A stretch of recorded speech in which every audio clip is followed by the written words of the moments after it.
আসসালামু আলাইকুম। আজকে আমরা তিনের গুণের নামটা শিখি। 100টি ডটের ছকের সাথে এল আকৃতির কাগজ ব্যবহার করে একটি গুণফল বের করি।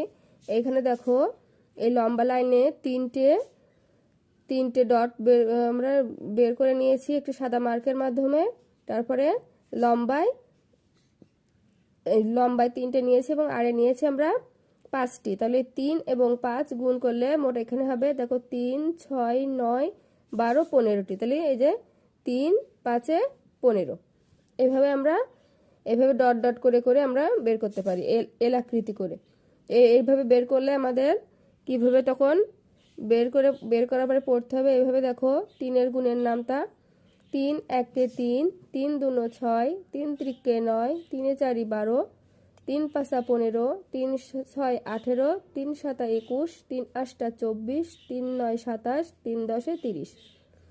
এইভাবে পড়তে হবে। এখানে দেখো, এই বালকটি 3 5 15 এইভাবে এল আকৃতির ডট দিয়ে বের করেছে। এবং এখানে একটি বালিকা দেখো, এখানে 8টি ঘর নিয়েছে, নিয়ে 3টে দিয়ে তোমাদেরকে 3 8 24 বের করেছিস। ঠিক একইভাবে তোমরাও এখান থেকে এল আকৃতির 9টি নিয়ে 3টে নিয়ে 27 বের করতে পারবে, 2টি নিয়ে 6টি বের করতে পারবে।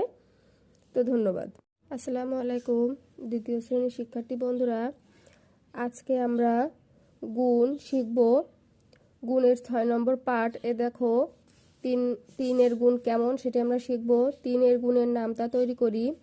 নিচের ছবি অনুযায়ী কতগুলো বল আছে বের করি। এখানে দেখো, 3টি বল আছে, একটি প্ল্যাটফর্মের উপরে 3টি বল আছে। তাহলে এই যে 3টি বল সমান এই 3 গুণ এই যে একটি প্ল্যাটফর্ম 1, তাহলে 3 গুণ 1 হবে 3। এবং এখানে 2টি প্ল্যাটফর্মের উপর মোট 3টি করে 6টি বল আছে। তাহলে এই যে 6, এই যে 2টা প্ল্যাটফর্ম, এই যে 2, আর একটা প্ল্যাটফর্মের উপর 3টি করে আছে। তাহলে 3 গুণ 6, তাহলে 3 দুনো 6 হবে। তারপরে দেখো, 3 নম্বরটি ফাঁকা দেওয়া আছে। এটা কিভাবে করতে হবে? 3টা প্ল্যাটফর্ম, এই যে 3, এবং একটা প্ল্যাটফর্মের উপর 3টি করে বল আছে, এই যে 3, তাহলে 3 3 9। তারপরে দেখো, এখানে 4টে প্ল্যাটফর্ম, একটা প্ল্যাটফর্মের উপর 3টি করে, একটা প্ল্যাটফর্মের উপর 3টি করে আছে। তাহলে 3 4 12। এবার দেখো, উপরে ছবি অনুযায়ী 5 6 7 8 9 ও 10 ট্রেতে কয়টি করে বল আছে। তাহলে এখানে 5 নম্বর, এখানে মনে করো তোমাদের পিকচার দেওয়া নেই, তাহলে আমরা কিভাবে করব দেখো, মনে মনে অনুমান করে ধরে নেব। এখানে 5টি প্ল্যাটফর্ম আছে এবং একটা প্ল্যাটফর্মের উপর 3টি করে বল আছে। তাহলে 3 5 এখানে হবে 15। তারপরে দেখো, মনে করো 6টি প্ল্যাটফর্ম আছে এবং একটা প্ল্যাটফর্মের উপর 3টি করে বল আছে। তাহলে 3 6 18।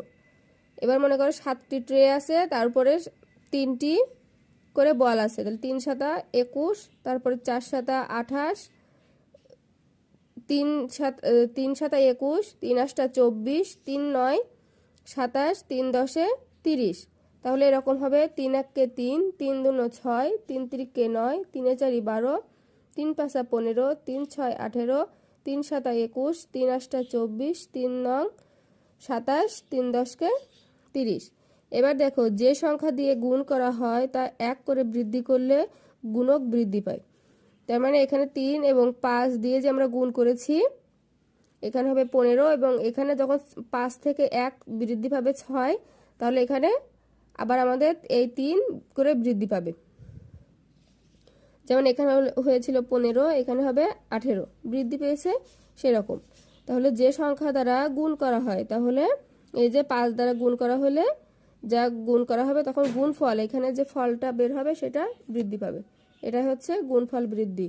তাহলে যে সংখ্যা দ্বারা গুণ করা হবে এবং যার ফল বের হবে সেটা বৃদ্ধি পাওয়াকে বলে গুণফল বৃদ্ধি পাওয়া। দেখো শিক্ষার্থী বন্ধুরা, তোমাদের গণিত বইয়ের 85 নম্বর পৃষ্ঠার 1 নম্বর প্রশ্নে আছে, একটি রিকশায় 3টি চাকা আছে, 4টি রিকশা একত্র করলে কয়টি চাকা হবে। তাহলে যে কোনো একটি রিকশায় চাকা আছে 3টি, এবং এরকম যদি 4টি রিক্সা আসে তাহলে মোট কয়টি চাকা হবে সেটা আমরা হিসাব করব। এইভাবে দেখো, মনে করো একটা রিক্সায় চাকা আছে 3টি, এরূপ যদি 4টি রিক্সা আসে, এই যে 4টি রিক্সা, এই যে একটি রিক্সার চাকা এবং এই যে মোট 4টি রিক্সা, তাহলে 4 এবং 3 গুণ করলে হবে 3 এ 4 12। তারপরে দেখো, একটি থালায় 3টি পেয়ারা সাজানো যায়, 7টি থালায় কয়টি পেয়ারা প্রয়োজন? 7টি থালা সাজাতে কয়টি পেয়ারা প্রয়োজন? তাহলে একটা থালায় 3টে পেয়ারা সাজানো যায়, তাহলে 7টি থালায় সাজাতে কয়টি পেয়ারার প্রয়োজন হবে? তাহলে দেখো, এই যে একটি থালায় পেয়ারা সাজানো যায় কয়টি? 3টি, এবং এরূপ যদি 7টি থালা আসে তাহলে কয়টি হবে? 3 সাথে 21টি পেয়ারা প্রয়োজন হবে। তারপরে দেখো, একটি পরিবারে 3 জন সদস্য থাকলে এরূপ 9টি পরিবারের সদস্য সংখ্যা কতজন থাকবে? তাহলে একটি পরিবারের সদস্য আছে 3 জন, এরকম যদি আরও 9টি পরিবার আসে তাহলে সদস্য সংখ্যা কত হবে? এই যে একটি পরিবারের সংখ্যা হচ্ছে এই যে 3 জন, এবং এরকম মোট 9টি পরিবার আছে। 9টি পরিবার যদি আসে তাহলে মোট কয়টি হবে? দেখো, 3 9 27, 27 জন লোক সংখ্যা সেই পরিবারে থাকবে। তো এইভাবে তোমরা অঙ্কগুলো সমাধান করতে পারবে।